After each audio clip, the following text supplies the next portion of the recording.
Assalamualaikum warahmatullahi wabarakatuh, sahabat bonsai Indonesia. Berjumpa kembali bersama channel Abadi Bonsai. Kita akan melihat proses makeover pohon waru lokal yang saat ini lagi booming, lagi dicari-cari oleh baik pemburu maupun kolektor. Untuk melanjutkan, jangan lupa sekarang juga subscribe, like, dan komen untuk pengembangan channel Abadi Bonsai, yang di sana terdapat edukasi dan segala macam tentang bonsai. Mari kita langsung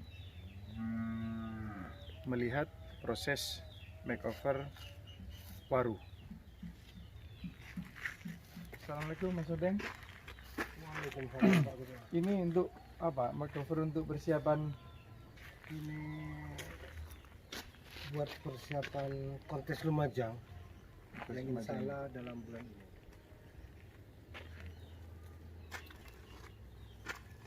Ini saya lihat ada kawat berwarna hitam, ada yang putih. Ini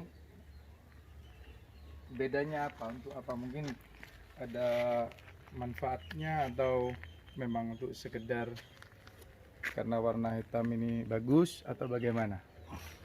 Sebenarnya kan kalau fungsi kawat ini kan cuma membentuk ranting atau pohon, Pak.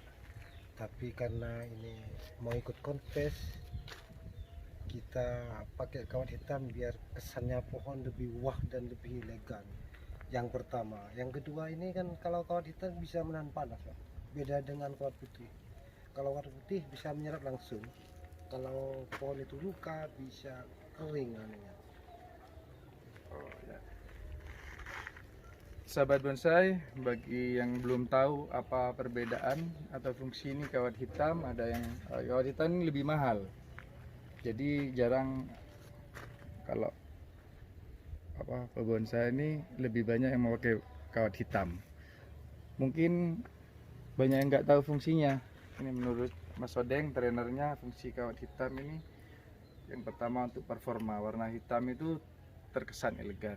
Lalu warna hitam ini juga menahan panas. Jadi kalau putih kena panas bisa berpengaruh pada cabang-cabang, mungkin bisa kering atau mati, bahkan mati ya Mas Odeng. Iya, kalau lukanya terlalu dalam bisa menyebabkan mati ranting.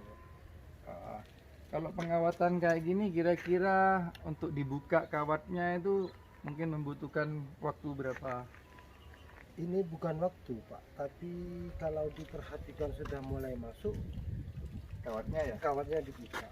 Karena ada bonsai ini yang walaupun 4 bulan kawatnya tidak masuk-masuk karena bonsainya tidak sehat. Udah sehat. Udah sehat. Betul. Lalu ini kan sudah tenggelam ini ya, sudah ini. Namun ini saya lihat terpasang, coba Mas. Ini sudah tenggelam, tapi ini dipasang di ini tujuannya apa? Ini kan sudah terbentuk ini. Kenapa ini dililitkan di tempat lain? Ini dulu waktu di gerangsengan, Pak, kawat dibuka itu dilepas.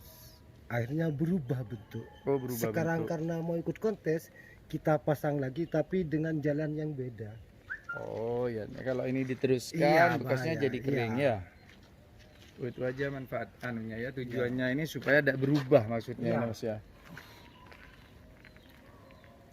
Terus lalu untuk medianya ini ya, waru ini tidak terlalu ini waru ya. Tak, waru ini kan pohon yang apa ya, Saya Pak, lihat yang enak lah. ada pasir malang, Iya. pupuk kandang juga mungkin Mas ya. Iya. Medianya gampang didapat di sini. Terus untuk pupuknya apa ini Mas? Pupuk Dekastar. Dekastar. Jadi sahabat bonsai ini jangan lupa Dekastar ini mungkin sebagian besar pebonsai ini memakai Dekastar karena mungkin serbaguna dan ini Mas ya, tidak mudah larut, jadi Iya. pelan-pelan anunya ya, jadi terlihat awet. Sebanyak apapun kalau kita naruh pupuk Dekastar tidak akan fatal sebenarnya karena makannya pelan-pelan. Ini kontesnya kapan ini Mas? kalau enggak keliru akhir bulan ini Pak. Akhir bulan ini. Siap, ini masih belum, bawah ini masih belum ini ya. Belum Pak. Ini Karena ini kan baru makan.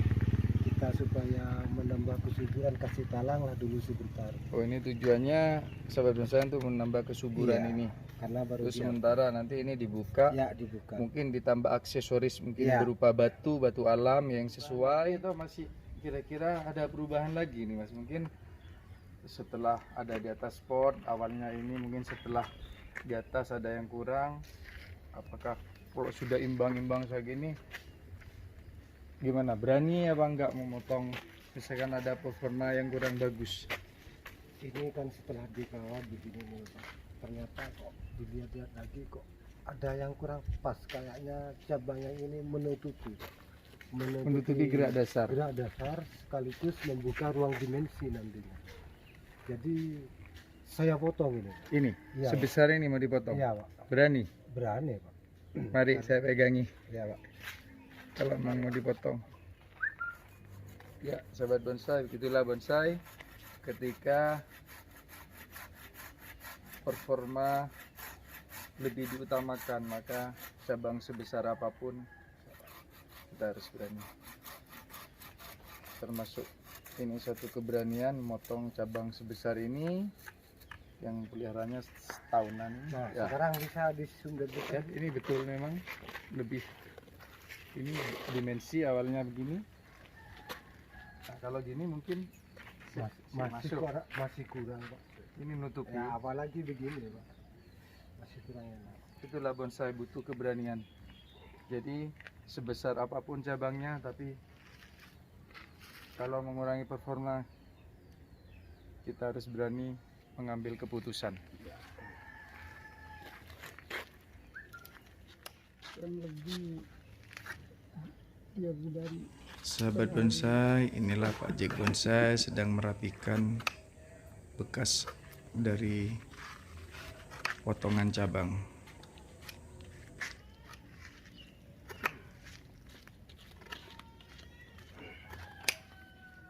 Ready? Sekarang kita membahas masalah pot, Mas. Pot ini seberapa penting untuk bonsai ini? Sebenarnya pot ini bukan seberapa penting Pak, tapi penting sekali ya. Pot penting sekali ya. Karena gerak pohon atau gerak bonsai harus disesuaikan dengan pot Pak. Dan kalau ikut kontes, pot ini harus betul-betul pas karena pengaruh sekali terhadap yang lain. Pas ukurannya dengan pohonnya atau bentuknya, Mas? Semuanya Pak, pas dengan ukuran pohonnya dan juga dengan gerak dasar pohon. Nah, ini sahabat bonsai banyak yang tidak mengerti, saya lihat Mas. Pot bagaimana yang sesuai dengan pohon tersebut itu saya lihat dalam kontes atau ada banyak yang kita dapatkan gak sesuai. Itu mungkin ada teorinya, pohon begini potnya harus begini atau bagaimana Mas? Ya sebenarnya sih ada juga Pak patokannya teori untuk pot ini. Namun kan tidak semua teori itu berjalan lancar Pak. Kadang-kadang teori pohonnya sudah begini, ternyata potnya masih tidak cocok Pak. Jadi kita sesuaikan sendiri Iya. ya, kita lihat, kita sesuaikan sendiri Lihat ya. pantasnya sendiri. Kalau gantung mungkin Kalau gantung mungkin agak-agak tinggi potnya itu. Terus Pak. sahabat bonsai, masalah pot nih memang kadang jadi sebuah dilema. Kadang pot itu nggak sesuai dengan pohonnya, kita harus sendiri apa, kita coba-coba, kita ambil referensi dari pohon-pohon yang sudah juara. Ini kalau terlihat udah bagus, oh punya kita mirip-mirip seperti pohon itu, ya kita sesuaikan. Jadi masalah pot ini tidak ada patokannya, namun keserasiannya itu terlihat. Jadi kita harus belajar sendiri, ambil referensi dari baik dari dalam negeri maupun luar negeri. Kita harus perbanyak ilmu, buka media sosial, internet maupun YouTube untuk menambah pengetahuan kita. Itu aja sahabat bonsai Indonesia. Semoga ini bermanfaat. Pohon apapun yang kita punya, kita pertahankan. sampai maksimal, karena jenis pohon ini selalu berputar istilahnya. Tahun ini jenis pohon ini, tahun berikutnya berputar kembali lagi begitu. Jadi kita harus benar-benar menjaga pohon kita, lakukan pohon kita dengan baik agar dia akan membalas suatu saat nanti. Sekian, wassalamualaikum warahmatullahi wabarakatuh.